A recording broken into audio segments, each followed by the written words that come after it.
नमस्कार दोस्तों, मैं राइजिंग जीके जीएस से प्रशांत पटेल। आज आप लोगों को हम सुभाष चंद्र बोस के बारे में कुछ बातें बताने जा रहा हूं। आपको सुन के अच्छा लगेगा, क्योंकि जब हमारा देश आज़ाद हुआ, जब ब्रिटेन का प्रधानमंत्री क्लाइमेट एटली जब कलकत्ता आए थे, तो उनसे पूछा गया कि देश की आज़ादी में सबसे बड़ा योगदान आप अपने नज़र से किसे मानते हैं। तो उन्होंने कहा कि सबसे ज़्यादा हम अपने नज़र से देखना चाहते हैं तो सुभाष चंद्र बोस के कारण ही हमें इंडिया को छोड़ना पड़ा, क्योंकि अधिकांश लोग को लगा था कि गांधी जी का नाम क्लाइमेट इटली लेंगे, लेकिन उनके मुंह से जब सुभाष चंद्र बोस का नाम निकला तो लोग अचंभित रह गए। फिर पूछा गया तो फिर गांधी जी का योगदान कैसा था, तो फिर कहा गया कि उनका योगदान भी था, लेकिन सुभाष चंद्र बोस के सामने उनका योगदान उस तरह से नहीं था। तो हम सुभाष चंद्र बोस के बारे में, जो इतने बड़े पर्सनैलिटी हैं, इनके बारे में किताबों में उतनी ज़्यादा बातें नहीं लिखी हुई है जितना लिखनी चाहिए थी। तो आज हम लोग सुभाष चंद्र बोस के बारे में थोड़ा सा जान लेते हैं। सुभाष चंद्र बोस का जन्म तो पहले तो उड़ीसा, बंगाल और सब एक ही था, तो अब तो उड़ीसा अलग हो गया है। तो उड़ीसा में 23 जून 1897 को हुआ था, ठीक है। और इनका परिवार जो था, ये बहुत रईस परिवार में जन्म लिए थे, ठीक है, बहुत रईस परिवार में। क्योंकि उस टाइम में अगर किसी के पास साइकिल होता था तो लोगों को लगता था कि बहुत बड़ा चीज़ है उनके पास, तो और उस टाइम में इनके पास कार हुआ करता था। इनके पिताजी का नाम जानकी नाथ बोस था, ठीक है, और इनकी माता का नाम प्रभावती थे, ठीक है। ये इनके माता पिता का नाम हो गया। देखिए, बचपन में जब ये 15 साल के ही उम्र में थे तो ये स्वामी विवेकानंद, अरविंद घोष, ये सारी चीज़ों की किताब ये खुद पढ़ते थे, क्योंकि इनको पढ़ने में बहुत ज़्यादा रुचि था। तो ये उन सब की किताबों को पढ़ के प्रभावित होते थे। तो इनके पिताजी को लगा कि इनकी अच्छी शिक्षा के लिए इनको कलकत्ता में एक एंट्रेंस एग्ज़ाम दिलाया गया। उस समय अंग्रेज़ों का एक के तरफ से एक बहुत हाईलाइटेड स्कूल था, उसमें एग्ज़ाम दिए सुभाष चंद्र बोस, ठीक है। तो उसमें सेकंड टॉपर आए सुभाष चंद्र बोस, तो उनका दाखिला उसमें दिया गया। तो वहाँ से ये प्राथमिक शिक्षा पूरी किया। इनके बाद जब बेटा इतना होनहार हो तो किसी भी माँ बाप का जिज्ञासा बढ़ जाता है। तो जब किसी भी माँ बाप का जिज्ञासा जब बढ़ने लगा तो उस टाइम में ICS, इंडियन सिविल सर्विस, अभी तो यूपीएससी कंडक्ट करवाती है, उस टाइम में ICS था, ठीक है। तो इस पद पे अगर कोई पहुंच गया तो मतलब समझ जाइए कि उसको स्वर्ग मिल गया एक तरह से। क्योंकि आज भी देखिएगा कि यूपीएससी को जो क्वालिफाई करता है या यूपीएससी का टॉपर होता है, वो एक तरह से क्या हो गया, वेल एजुकेटेड पर्सनैलिटी हो गया, और उसका बहुत मान सम्मान होता है। और उस टाइम में, जिस टाइम में अंग्रेजी में ही सिर्फ लिखना है और एग्ज़ाम देने के लिए आपको इंग्लैंड जाना पड़ेगा, वहाँ जाके तैयारी करते हैं कौन, सुभाष चंद्र बोस। तो उसकी माँ चाहती कि ICS अधिकारी मेरा बेटा बने। तो माँ पिता का ख्वाहिश पूरा करने के लिए सुभाष चंद्र बोस इंग्लैंड चले जाते हैं, ठीक है। 1919-1920 के दौरान वहाँ इंग्लैंड में रह के पढ़ाई करते हैं, और जब ICS का एग्ज़ाम देते हैं तो उसमें जब चौथा लिस्ट में जो टॉपर का नाम रहता है, उसमें नाम रहता है सुभाष चंद्र बोस का, ठीक है। तो इस तरह से सुभाष चंद्र बोस ICS को क्वालिफाई कर गए, ठीक है। लेकिन वहाँ पे रहने के बाद सुभाष चंद्र बोस को अपनी माँ को पत्र लिखे कि माँ, हम ICS का नौकरी करना नहीं चाहते हैं, क्योंकि इस नौकरी में हमें अंग्रेज़ की चाटुकारिता करनी पड़ेगी। तो इसलिए वो नौकरी करना नहीं चाहते थे। तो माँ भी ज़्यादा फोर्स नहीं की, और जब वापस बुला लिया गया सुभाष चंद्र बोस को, सुभाष चंद्र बोस वापस चले आते हैं। तो सुभाष चंद्र बोस जो इतने बड़े एग्ज़ाम को क्लियर करते हैं, इनके पिताजी इनसे खुश होकर अपना सोना का घड़ी इनको भेंट कर देते हैं, ठीक है। सोना का घड़ी का एक कहानी है, इसीलिए इसका जिक्र हम किए हैं, क्योंकि इस कहानी का थोड़ा सा रिलेशन होगा आगे जाके। सोना का घड़ी गिफ्ट कर दिया इनके पिताजी। उसके बाद सुभाष चंद्र बोस आप क्या करेंगे, पैसा का तो कमी है नहीं, क्योंकि रईस परिवार में से एक परिवार के हैं। यहाँ पे ये कांग्रेस को ज्वाइन कर लेते हैं, ठीक है। इंडिया आने के बाद युवा कांग्रेस को, क्योंकि युवा थे, युवा कांग्रेस को ज्वाइन किया, और थोड़ी देर बाद ये युवा कांग्रेस के अध्यक्ष बन जाते हैं। युवा कांग्रेस के अध्यक्ष बन जाते हैं। जब ये अपना गतिविधि तेज करते हैं अपने देश को आज़ाद करवाने में, तो इनको जेल में डाल दिया जाता है, ठीक है। और जेल में, और सुभाष चंद्र बोस का जो राजनीतिक गुरु मानते हैं ये अपने आप को, जो इनका राजनीतिक गुरु रहता है वो CR दास, चित्तरंजन दास रहते हैं, जो कलकत्ता से बिलोंग करते हैं। इनको अपना राजनीतिक गुरु मानते थे कौन? सुभाष चंद्र बोस। तो इनको जेल में बंद कर दिया जाता है। कहाँ? मांडले जेल में। मांडले जेल जहाँ पे बाल गंगाधर तिलक को भी कैद किया गया था, ठीक है। तो वहाँ पे सुभाष चंद्र बोस को भी डाल दिया गया था। तो वहाँ जेल की स्थिति बहुत ख़राब होती थी, क्योंकि हर समय सीलन, कीड़े मकोड़े, इस कारण सुभाष चंद्र बोस का वहाँ पे तबीयत भी ठीक नहीं रहता था। कहा था कि वहाँ पे जो अधिकांश दिन टिक गया, या तो ये वो बीमारी से ग्रसित हो जाएगा, किसी न किसी बीमारी से, ठीक है, अगर बच गया तो धीरे धीरे अपना सजा काट के सुभाष चंद्र बोस वापस लौटते हैं, ठीक है। सुभाष चंद्र बोस वापस लौटते हैं। उसके बाद क्या होता है कि एक बार ना 1928 में कलकत्ता में अधिवेशन हो रहा होता है, 1928 में कलकत्ता में। और इस अधिवेशन का जो अध्यक्षता कर रहे होते हैं वो जवाहरलाल जी के पिताजी कर रहे होते हैं, ठीक है। नेहरू जी के पिताजी जो मोतीलाल नेहरू थे वो इन अध्यक्षता कर रहे होते हैं कलकत्ता अधिवेशन का। तो यहाँ पे सुभाष चंद्र बोस क्या करते हैं, एक युवा ब्रिगेडियर बनाते हैं, ठीक है। खाकी का हाफ पैंट पहनना और युवा को शामिल करते हैं। और जब भी कोई गुजरता है उनको सैल्यूट मारते हैं वो लोग, ठीक है। तो जैसे मदन मोहन मालवीय गुजरे, उनको सैल्यूट मारे। जवाहरलाल नेहरू गुजरे, उनको सैल्यूट मारा गया। तो फिर गांधी जी गुजरे, उनको सैल्यूट मारा गया। तो गांधी जी कहते हैं कि ये बानर की सेना का तैयारी करने का क्या जरूरी था, ठीक है। तो इन बातों का हालांकि सुभाष चंद्र बोस बुरा नहीं मानते हैं, क्योंकि गांधी जी बहुत बड़े महान क्रांतिकारी थे, ठीक है, और उनका सम्मान करते थे सुभाष चंद्र बोस। तो ये सारी घटना घटती हैं। तो उसके बाद आपको पता हो ही होगा कि 12 मार्च 1930 से सविनय अवज्ञा आंदोलन चलता है, ठीक है। और इस आंदोलन में बहुत से बड़े बड़े नेता को उठा के जेल में डाल दिया जाता है। इसी क्रम में सुभाष चंद्र बोस जो कलकत्ता से नेतृत्व कर रहे थे सविनय अवज्ञा आंदोलन का, उनको भी जेल में डाल दिया जाता है। कौन सा जेल में? तो मांडले जेल, वही जेल में फिर डाल दिया जाता है। आप लोगों को हम एक शॉर्ट में कहानी समझाने का प्रयास कर रहे हैं। कहानी आप लोग समझिए सुभाष चंद्र बोस के बारे में, जो कि हम लोग को जानना चाहिए, ठीक है। तो मांडले जेल में फिर से सुभाष चंद्र बोस को बंद कर दिया जाता है। जब सुभाष चंद्र बोस को फिर से बंद कर दिया जाता है तो वहाँ पे सुभाष चंद्र बोस को लंबे समय के बाद वहाँ पे क्या होता है, 3 साल रहते हैं। तो वहाँ पे क्या होता है, उनको रोग हो जाता है। रोग कौन सा? तो टीबी रोग हो जाता है, ठीक है। तो टीबी रोग हो जाता है, तो उनको उस रोग के कारण उनको वहाँ से निकाल दिया जाता है मांडले जेल से, और कहा जाता है कि आप अपना इलाज करवाइए। तो अब सुभाष चंद्र बोस 1933 से 1936 के बीच चले जाएंगे कहाँ? यूरोप, इलाज करवाने के लिए। यूरोप महाकंट्री में चले जाते हैं अपना इलाज करवाने के लिए, ठीक है। वहीं रहेंगे, टीबी का इलाज करवाते हैं। वहीं पर इनका जो असिस्टेंट एक लड़की रहती है, उन्हीं से शादी होता है इनका 1937 में। और 1942 में एक अनीता बोस उनकी बेटी होती है, जो कि अभी जर्मनी में है।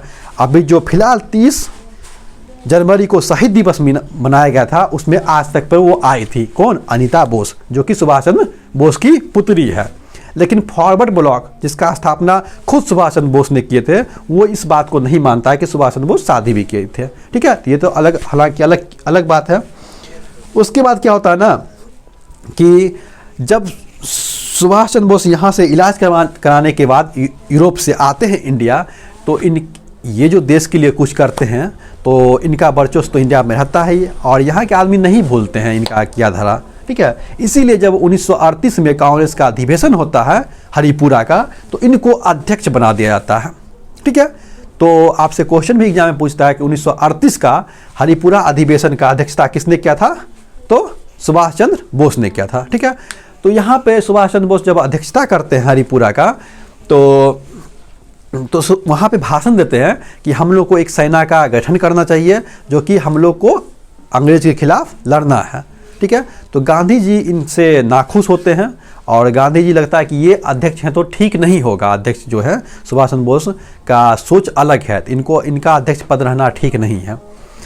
तो इसीलिए आप लोग देखते होंगे कि 1939 में जब दोबारा त्रिपुरा कांग्रेस का अध्यक्ष का चुनाव होता है, तो गांधी जी अपने तरफ से एक आदमी को खड़ा कर दिया जाता है, पट्टाभी सीतारमैया को, और कहा जाता है कि अगर ये हार गया तो मतलब हम हार गए, ठीक है। तो गांधी जी पर्सनली ले लेते हैं अपने हार को, ठीक है। तो अगर ये हारेंगे तो पटाभी सीताराम मैया, तो दो आदमी खड़ा हो जाता है, एक सुभाष चंद्र बोस, एगो पटाभी सीताराम मैया। तो होता क्या है, इलेक्शन होता है, ठीक है, कांग्रेस के अध्यक्ष पद के लिए 203 वोट से सुभाष चंद्र बोस जीत जाते हैं, ठीक है। तो उस समय कांग्रेस का काम करने का तरीका क्या था, कांग्रेस 14 आदमी का एक ग्रुप बना के, ठीक है, जिसको हम लोग बोलते थे कार्यकारिणी समिति, ठीक है, 14 आदमी का ग्रुप काम करता था देश में, क्योंकि सभी लोग तो काम नहीं कर सकते, आज भी सभी लोग संसद काम नहीं करते हैं, कैबिनेट मिनिस्टर काम करते हैं ना। तो उसे कार्यकारिणी समिति थी जो इसमें 14 आदमी था। तो गांधी जी के हार के कारण इस 14 आदमी में से 12 आदमी अपना इस्तीफा दे देते हैं, ठीक है। जब आदमी रहेगा ही नहीं तो सुभाष चंद्र बोस काम कैसे करेंगे। तो सुभाष चंद्र बोस गांधी जी से मिलने के लिए जाते हैं कि फिर क्या मतलब कि हम बन सकते हैं कि नहीं बन सकते हैं, फिर ऐसा क्या हो गया, जब हम जीत गए तो फिर ऐसे काहे हो रहा है, ठीक है। तो गांधी जी कहते हैं कि तुम्हारा तरीका ठीक नहीं है, अगर तुम्हारे तरीके से आज़ादी मिल जाए तो सबसे पहले तुम्हारा पीठ हम ही ठपठपाएंगे, ठीक है। ये चीज़ गांधी जी बोलते हैं। तो बात नहीं बन पाती है तो सुभाष चंद्र बोस क्या करते हैं, अपना अलग 1939 में देखते होंगे कि फॉरवर्ड ब्लॉक की स्थापना कर देते हैं। कौन, सुभाष चंद्र बोस, ठीक है। तो देखिए गांधी जी सुभाष चंद्र बोस में कोई ज़्यादा नहीं है। गांधी जी क्या चाहते थे, गांधी जी का सोच क्या था, थोड़ा सा हम जान लेते हैं गांधी जी की सोच और सुभाष चंद्र बोस का, ठीक है। गांधी जी चाह रहे थे कि सभी का लक्ष्य एक ही है, देश को आज़ाद करवाना, चाहे विचारधारा कुछ भी हो। गांधी जी चाहते कि लक्ष्य मेरा पवित्र है, ठीक है। लक्ष्य क्या है, पवित्र है, यानी कि देश को आज़ाद करवाना पवित्र लक्ष्य है, ठीक है। तो इसका जो तरीका होगा वो भी पवित्र होना चाहिए, ठीक है। देश को आज़ाद कराने का तरीका भी क्या होना चाहिए, पवित्र, यानी कि तरीका भी क्या होना चाहिए, पवित्र होना चाहिए। जबकि सुभाष चंद्र बोस कहते थे कि लक्ष्य तो हमारा भी पवित्र है, ठीक है, लक्ष्य क्या पवित्र है हमारा भी, लेकिन तरीका हम कोई भी अपना सकते हैं, हम हिंसा भी कर सकते हैं, क्या दिक्कत है, सेना संगठन करके हम आक्रमण करिए इंग्लैंड पे, या इंग्लैंड से लड़े हम लोग, ठीक है। तो इनका ये चीज़ था, लक्ष्य तो दोनों का पवित्र था, लेकिन इनका तरीका पवित्र था, और ये चाहते थे कि हिंसा भी किया जाए तो कोई दिक्कत नहीं है। जब अंग्रेज हम पे जुल्म करते हैं तो हमें जुल्म करने में क्या बुराई है, ठीक है, अपने देश के लिए हम लोग कर रहे हैं। और गांधी जी का क्या था ना कि देखिए प्रथम विश्व युद्ध छिड़ गया था, आपको पता ही होगा 1 सितंबर 1939 को प्रथम विश्व युद्ध छिड़ गया था, ठीक है। प्रथम विश्व युद्ध जब छिड़ा था तो इस समय सुभाष चंद्र बोस चाहते थे कि इंग्लैंड कमज़ोर है, युद्ध में फंसा हुआ है, और अभी मौका है हम लोग इंग्लैंड पे आक्रमण कर दें, ठीक है, या अपने स्वतंत्रता के लिए लड़े, ठीक है। लेकिन गांधी जी क्या चाहते थे कि नहीं, अभी दुश्मन कमज़ोर है और कमज़ोर आदमी पे वार नहीं करना चाहिए, ठीक है। तो ये सब चीज़ को देखते हुए सुभाष चंद्र बोला कि ठीक है, तो वो बोले थे कि ना तो लड़िए ना शांत रहिए, पहले युद्ध का निर्णय होने दीजिए, उसके बाद हम लोग कुछ भी करेंगे। यानी कि जवाहरलाल नेहरू तटस्थ का अपनाए थे, ठीक है, वो दोनों में से किसी में राजी नहीं हुए। उसके बाद जब सुभाष चंद्र बोस गांधी जी से मतभेद हो गया तो सुभाष चंद्र बोस फॉरवर्ड ब्लॉक का स्थापना करते हैं 1939 में, ठीक है। फॉरवर्ड ब्लॉक का एक जहाँ पे ब्लॉक हॉल की घटना हुई थी वहीं पे फॉरवर्ड ब्लॉक है, ठीक है। तो वहीं पे सुभाष चंद्र बोस फॉरवर्ड ब्लॉक का स्थापना करते हैं, ठीक है। तो सारी गतिविधियां को देखते हुए, ठीक है, सुभाष चंद्र बोस को कैद कर लिया जाता है, क्योंकि फॉरवर्ड ब्लॉक में वामपंथी आंदोलनकारियों को सुभाष चंद्र बोस ज़्यादा प्रमोट करते हैं, इसलिए सुभाष चंद्र बोस को क्या करा जाता है, कैद कर लिया जाता है। जब कैद करके इनको जेल में डाला जाता है तो सुभाष चंद्र बोस क्या कहता है, खाना पीना त्याग देते हैं। तो अब अंग्रेज को लगता है कि जो सुभाष चंद्र बोस जीते जी कहीं कुछ नहीं कर पाए, कहीं अगर इनका मृत्यु हो गया तो देश में बवाल हो जाएगा, फिर हमको संभालना मुश्किल होगा। तो उनको निकाल के नज़रबंद कर दिया जाता है कमरे में ही, ठीक है। कमरे में नज़रबंद करने का मतलब हो गया पहरेदारी लगा दिया जाता है कि सुभाष चंद्र बोस की गतिविधियां जितनी भी हो वो सारा का सारा अंग्रेज को पता होना चाहिए, ठीक है। तो अब सुभाष चंद्र बोस क्या करेंगे, द्वितीय विश्व युद्ध छिड़ गया था, सुभाष चंद्र बोस चाह रहे थे कि द्वितीय विश्व युद्ध में हम लोग अंग्रेज के खिलाफ लड़े, ठीक है। तो सुभाष चंद्र बोस छटपटा के वहाँ सोचते हैं कि हम जो हम बंदी बनाया गया था वहाँ से हम लोग कलकत्ता से कैसे भी भाग के हम लोग रूस पहुँच जाए, ठीक है। तो इनका एक भतीजा था, ठीक है। तो भतीजा को ये कहते हैं और एक कार लेते हैं और अपना नाम जियाउद्दीन रखते हैं और वहाँ से अपने भतीजा के साथ निकल पड़ते हैं, कहाँ, मतलब देश छोड़ने के लिए। तो देश छोड़ने के लिए जाते हैं तो वही बचते बचते ये लोग पेशावर पहुँचते हैं। पेशावर, ठीक है, पेशावर पहुंचते हैं। पेशावर पहुंचते हैं तो पेशावर में एक आदमी मिलता है, नाम है भगत राम तलवार, ठीक है। ये बहुत बड़े का जासूस कार रहते हैं, भगत राम तलवार बहुत बड़े के जासूस कार रहते हैं। इनका क्या आता है ना, जासूस किस टाइप का, मतलब इनको सारा चीज़ पता आता है कि कहाँ पे जर्मनी कैसे जाना है, इटली कैसे जाना है, रूस कैसे जाना है, इनको सारा आइडिया भी पता आता है, खुफिया रास्ते के भी बारे में पता रहता है, क्या कि नज़र बंद है तो मुश्किल होगा जाने में। तो ये लोग क्या करते हैं, ये पठान का भेष धारण करते हैं। कौन? भगत राम तलवार। और सुभाष चंद्र बोस भी पठान का भेष धारण करते हैं, ठीक है। और नदी पार करके चले जाते हैं कहाँ? काबुल। और भाषा जो यूज करेंगे ये लोग, भाषा कौन सा यूज करेंगे? यहाँ पाश्तो भाषा। पाश्तो भाषा पठान का एक भाषा होता है, ये भाषा यूज करते हैं कौन? भगत राम तलवार, ठीक है। क्योंकि सुभाष चंद्र बोस को तो पाश्तो भाषा बोलने के लिए नहीं आता था, तो कहा गया सुभाष चंद्र बोस को कि आप गूंगे बन जाइए, ठीक है, गूंगा का एक्टिंग कीजिए। तो कहा जाता है कि वहाँ पे तो गूंगा के किसी में कोई सुभाष चंद्र बोस का मतलब कि गूंगा है, तुम टॉर्च मार के जी खींच के देखा तो सुभाष चंद्र बोस लेकिन कहे कि वो पता करने के लिए अंग्रेज लोग जी खींचा, लेकिन सुभाष चंद्र बोस गूंगे का ही एक्टिंग करते रहे। फिर वहाँ से बच के निकले, लेकिन कहा था कि वही जो घड़ी दिए थे सोना का घड़ी सुभाष चंद्र बोस को देना पड़ा था, जो वहाँ पे जांच कर रहा था उसे बचने के लिए, ठीक है। उसके बाद सुभाष चंद्र बोस क्या होता है कि काबुल आते हैं। काबुल में वो एक हिंदू व्यापारी जो होता है उसके यहाँ ठहरते हैं, ठीक है। दोनों मिलके भगत राम तलवार और सुभाष चंद्र बोस 2-3 माह ही वहाँ ठहरते हैं। फिर इनको लगता है कि यहाँ पे ज़्यादा दिन तक रुकना सही नहीं होगा, कितना दिन तक नज़र बंद करके रहेंगे। तो आपको पता होगा कि इटली, जर्मनी, जापान ये तीनों एक राष्ट्र था, ठीक है। ये तीनों एक राष्ट्र था, जबकि और इंग्लैंड, फ्रांस और जितने भी हुए ये लोग मित्र राष्ट्र अलग, दोनों में युद्ध चल रहा था, ठीक है। तो जब दोनों में युद्ध चल रहा था तो जर्मनी का किसके खिलाफ युद्ध है? इंग्लैंड के खिलाफ, ठीक है, इंग्लैंड के खिलाफ युद्ध है। तो अब देखिएगा, तो सुभाष चंद्र बोस निकलते हैं। देखिए हर देश में एक एम्बेसी होता है जहाँ पे राजदूत सब बैठता है। तो अफगानिस्तान में जर्मनी का भी था एम्बेसी और इटली का भी था, ठीक है। दोनों एम्बेसी में कंसल्ट करके सुभाष चंद्र बोस कैसे भी करके रूस जाना चाह रहे थे, ठीक है। तो रूस जाते हैं ये दोनों, हालांकि इनका नाम चेंज कर दिया जाता है और एक अंग्रेजी नाम रख दिया जाता है और एक डुप्लीकेट पासपोर्ट बना के इनको रूस भेज दिया जाता है। जब रूस पहुंचते हैं सुभाष चंद्र बोस, तो फिर रूस के रास्ते ये लोग कहाँ पहुँच जाएंगे? जर्मनी, ठीक है। कहाँ पहुँच जाते हैं? जर्मनी। सुभाष चंद्र बोस कहाँ पहुँच गए? जर्मनी में ये हिटलर से मुलाकात करते हैं, ठीक है। तो हिटलर तो बहुत बड़े पर्सनालिटी थे और उस समय जर्मनी का वर्चस्व था। द्वितीय विश्व युद्ध में वो बहुत सारे क्षेत्र जीत रहे थे, यहाँ तक कि जापान भी जीत रहा था, बहुत सारे क्षेत्र ये सब सपोर्ट कर रहे थे एक दूसरे को। तो जहाँ भी ये लोग जीतते थे ना, तो आपको पता होगा कि प्रथम विश्व युद्ध में इंडिया वाले जो लोग हैं वो अंग्रेज के तरफ से लड़ रहे थे, ठीक है। अंग्रेज के सेना में भर्ती जो थे इंडियन लोग, वो इंग्लैंड की तरफ से लड़ रहे थे।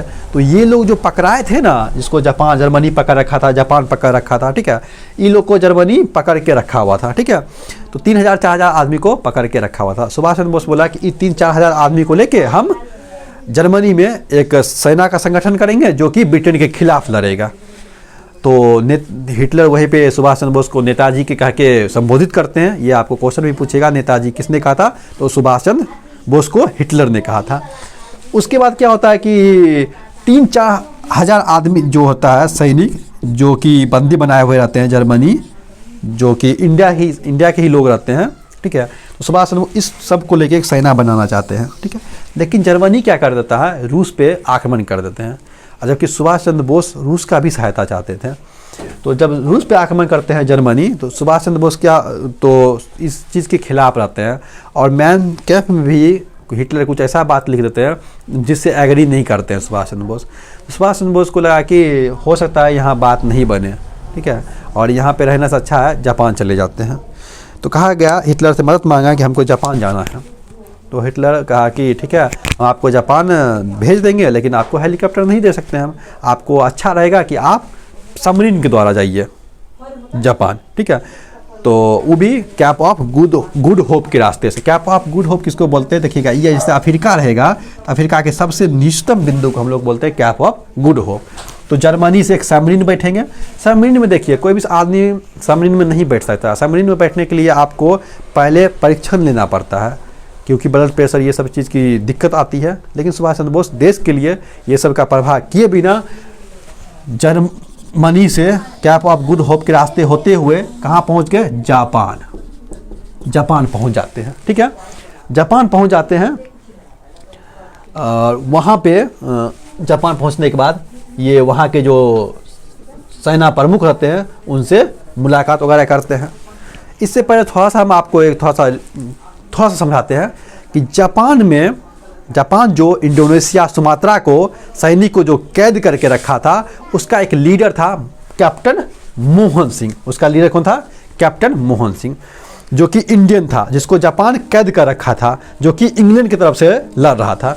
इस सबको जो कैद कर रखा था, जापान सोचा क्यों ना कैप्टन मोहन सिंह को बुलाया जापान के प्रमुख, और कहा कि तुम्हारे देश को गुलाम बना रखा है अंग्रेज और तुम उसी की तरफ से लड़ रहे हो हमारे लिए, क्यों ना तुम लोग को हम छोड़ देते हैं तुम लोग को, और तुम लोग एक सेना का बनाओ, संगठन करो और हमारी तरफ से लड़ो। तो जापान का इसमें हित था। लेकिन कैप्टन मोहन सिंह भी सोचा कि देशभक्ति के लिए ये चीज़ सही है कि हम लोग सेना संगठन करके अंग्रेज के विरुद्ध ही लड़े। तो टोटल 30 से 40 हज़ार सेना जापान जो भी बंदी बना कर रखा था इंडियन सेना को, उसको छोड़ देता है। किस, कैप्टन मोहन सिंह के नेतृत्व में। कैप्टन मोहन सिंह इसको लेके INA, इंडियन आज़ाद फौज जिसको हम लोग बोलते हैं, आज़ाद हिंद फौज, इसका गठन करते हैं कैप्टन मोहन सिंह।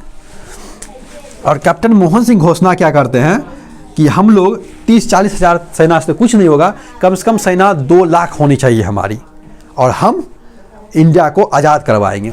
तो जापान को लगता है कि हो सकता है कि 2 लाख सेना जापान में कर ले और हमारे ही खिलाफ न कहीं ना लड़ ले।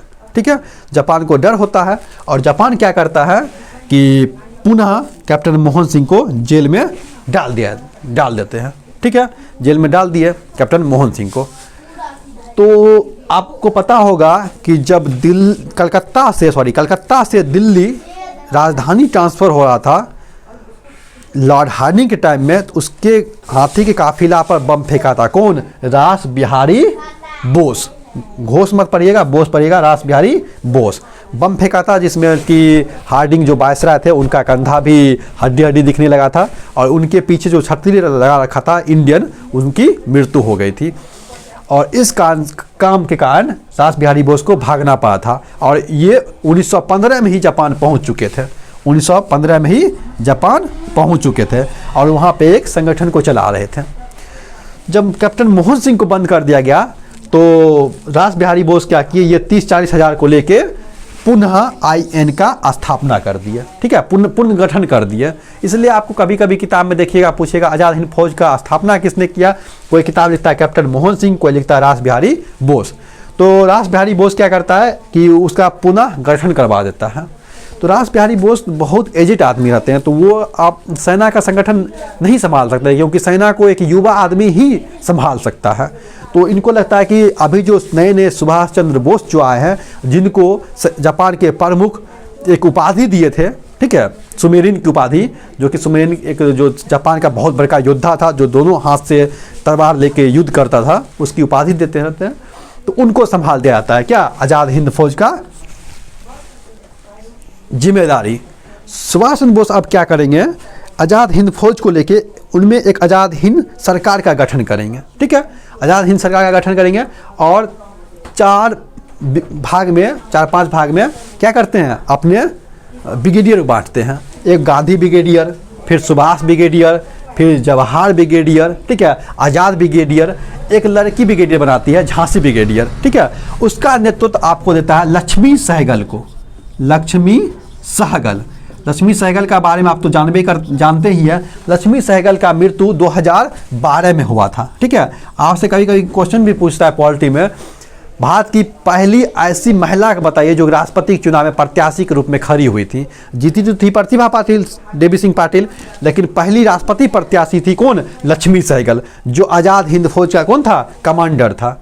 किसमें? झांसी ब्रिगेडियर में। और इनका मृत्यु हुआ था 2012 में। ठीक है, तो इस तरह से ये सारे ब्रिगेडियर में बांट के सुभाष चंद्र बोस वहाँ ना जय हिंद रेडियो पे वहाँ भाषण देते हैं। ठीक है, और सभी को देते हैं तुम मुझे खून दो मैं तुम्हें आज़ादी दूंगा, दिल्ली चलो, यानी कि जीतने के लिए तो दिल्ली जाना पड़ेगा, दिल्ली की ओर कूंज करो। और वह एक बहुत अच्छा डायलॉग होता है, गाना भी चलता है, कदम से कदम बढ़ाए जाओ और ये मुल्क है तुम्हारा, ये मुल्क पे जीवन लुटाए जाओ। इस तरह का कोई गाना है जो कि बहुत फेमस है। ठीक है, कदम से कदम ताल बढ़ाए जाओ, ये जिंदगी है कौम की, तुम कौम पे लुटाए जा। ठीक है, ये भी सुभाष चंद्र बोस का ही देन है। आज़ाद हिंद जय हिंद का जो आज जो सैल्यूट चलता है इतना सारा, वो सुभाष चंद्र बोस का ही देन है। सुभाष चंद्र बोस क्या करते हैं उस समय में, थोड़ा सा क्या होता है, जापान अंडमान निकोबार को जीत लेता है और सुभाष चंद्र बोस को वो द्वीप सौंप दिया जाता है। सुभाष चंद्र बोस उस द्वीप जो अंडमान निकोबार द्वीप समूह है उसका नाम चेंज कर देते हैं और शहीद स्वराज रख देते हैं। अंडमान का शहीद, निकोबार का स्वराज, द्वीप का नाम चेंज कर देते हैं। ठीक है, और वहाँ अपने पलटन लेके चले आते हैं। इनका काम रहता है कि हम लोग नागालैंड त्रिपुरा की तरफ आक्रमण करेंगे सबसे पहले। ठीक है, क्यों? क्योंकि पूर्वोत्तर क्षेत्र में बर्फीला चीज़ है, पहाड़ी है और अंग्रेज का ज़्यादा ध्यान भी उधर नहीं है, तो वहाँ हम लोग जीतेंगे। उसके बाद हम लोग क्या करेंगे ना, वहाँ पे संगठन बना के और वहाँ के आदमी को जोड़ के और हम लोग क्या करेंगे, दिल्ली की ओर कूच करेंगे। और रेडियो पे सुभाष चंद्र बोस भाषण देते हैं कि राष्ट्रपिता महात्मा जी को संबोधित करते हैं उसी टाइम, राष्ट्रपिता ये मेरा आखिरी युद्ध है, आपका सहयोग हम चाहते हैं। तो राष्ट्रपिता कह के संबोधित किए थे सुभाष चंद्र बोस वहीं पर। और महिला लोग को रेडियो पे ही भाषण दिए थे कि आप लोग से हम चाहते हैं कि आप लोग हमको सपोर्ट कीजिए जितना हो सके। ठीक है, तो महिला लोग क्या करती है, अपना चूड़ी कंगन उंगन सब देती है और सब महिला क्या करती है, अपना बच्चा बेटा उटा वो भी INA में शामिल होने के लिए भेज देती है। तो सेना बना के सुभाष चंद्र बोस कम से कम 2 लाख की सेना बना के युद्ध करेंगे। किसके खिलाफ? इंग्लैंड के खिलाफ। तो नागालैंड आते हैं। तो लेकिन इस समय में जब युद्ध करेंगे उसमें 44-45 का टाइम, 1945-1944 का इस डेट आ जाता है। और 1944-45 में आते आते युद्ध में जर्मनी, इटली, जापान का हस्ता खराब होने लगता है। काहे कि आपको पता ही होगा कि अप्रैल 1945 में हिटलर आत्महत्या कर लेता है। हिटलर के आत्महत्या के से जर्मनी सरेंडर कर देता है, आत्मसमर्पण कर देता है, क्योंकि हिटलर हार को पसंद नहीं करता था। इसीलिए जब लगा कि वो हम हार जाएंगे, ठीक है, तो जर्मनी आत्महत्या, हिटलर आत्महत्या कर देता है, जर्मनी आत्मसमर्पण कर देता है। ठीक है, उसके बाद क्या होगा कि मुसोलिनी जो था वो इटली का था, वो आत्मसमर्पण कर देगा द्वितीय विश्व युद्ध में। तो ये सब देश हारने लगते हैं। तो लेकिन सुभाष चंद्र बोस क्या करेंगे, जो भी सहायता इन सब से था वो भी नहीं मिल पाया था।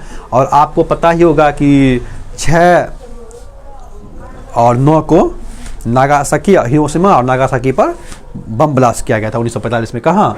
तो जापान पे, अमेरिका के द्वारा। तो इस कारण से भी जापान भी युद्ध में 15 अगस्त को आत्मसमर्पण कर देता है। ठीक है, युद्ध में। तो इस तरह से जो सपोर्टर थे INA का वो सारा क्या हो जाता है, जापान खास करके आत्मसमर्पण कर देता है। तो इस तरह से, और मौसम भी साथ नहीं देता है। जब ये लोग पहुंचते हैं नागालैंड तो वहाँ बारिश का मौसम रहता है, मानसून पहले चले आता है। तो इन लोगों का क्या होता है ना कि वहाँ पे मानसून के कारण राशन पानी खराब हो जाता है। तो इस तरह से फंस जाते हैं वो लोग, INA के सैनिक सब। जब ये सुभाष चंद्र बोस को पता चलता है तो सुभाष चंद्र बोस क्या करते हैं, INA को भंग कर देते हैं और कहते हैं कि सारे वापस चले जाओ। और तब तक इंग्लैंड को भी खबर चल जाता है और वो भी वायुयान से हमला कर देता है। अब हवा से मार करेगा तो नहीं टिक पाएगा INA, छोटा सा ना तोप, सिर्फ बंदूक से लड़ना, कब तक लड़ेगा। लेकिन सुभाष चंद्र बोस क्या करते हैं, जितना संपत्ति सबसे लिए रहते हैं वो सबको कहते हैं लौटा दो गाँव जाके। ठीक है, और जापान को सही कहते हैं कि हमको एक जहाज़ दीजिए, हम जापान जाना चाहते हैं। तो कहा गया ठीक है, 9-10 आदमी आप लोग जहाज़ में बैठ के चले जाइएगा। लेकिन जब जहाज़ में बैठने का टाइम आया तो मात्र 2 आदमी को परमिशन दिया गया। सुभाष चंद्र बोस 2 आदमी के साथ जहाज़ में बैठे और जापान जाने के क्रम में ताइवान में कहा जाता है कि उनका विमान दुर्घटनाग्रस्त हो गया। अब ये कितना हद तक सच्चाई है नहीं है, इसको बहुत से संसद में भी आवाज़ उठाया गया, बहुत सी कमेटी भी बनी कि मृत्यु का उजागर किया जाए, लेकिन मृत्यु का कारण आज तक पता हम लोगों को नहीं चल पाया। ठीक है, तो ये मृत्यु का कारण उन्हीं को पता होगा जो राजनेता सब होंगे, या उन्हें भी पता हो या नहीं हो, क्या पता। तो इस तरह से सुभाष चंद्र बोस का बहुत बड़ा योगदान है। और एक सेना जब देश के लिए लड़ पड़ा, ठीक है, सब कुछ छोड़ के जो ब्रिटेन के साथ लड़ रहा था, इस कारण से धीरे धीरे नौसेना का विद्रोह होता है इंडिया में, फिर वायुसेना का विद्रोह होता है। इस तरह जब सेना विद्रोह होने लगता है तो अंग्रेज का स्थिति हालत ख़राब होने लगता है, और अमेरिका सबके दबाव के कारण द्वितीय विश्व युद्ध के बाद अंग्रेज देश को छोड़ने का आह्वान कर देते हैं कि हम इंडिया को आज़ाद कर देंगे। तो सुभाष चंद्र बोस का आप योगदान समझें कि सुभाष चंद्र बोस का योगदान कितना बड़ा था। तो हम लोग को पढ़ना है सुभाष चंद्र बोस के योगदान के बारे में। इस तरह से हम एक पर्सनालिटी के बारे में आपको हम बताएंगे, और आपको अच्छे से क्लास करना है तो हमारा क्लास है, पता हम दे देंगे, आप लोग आके ज्वाइन कर सकते हैं।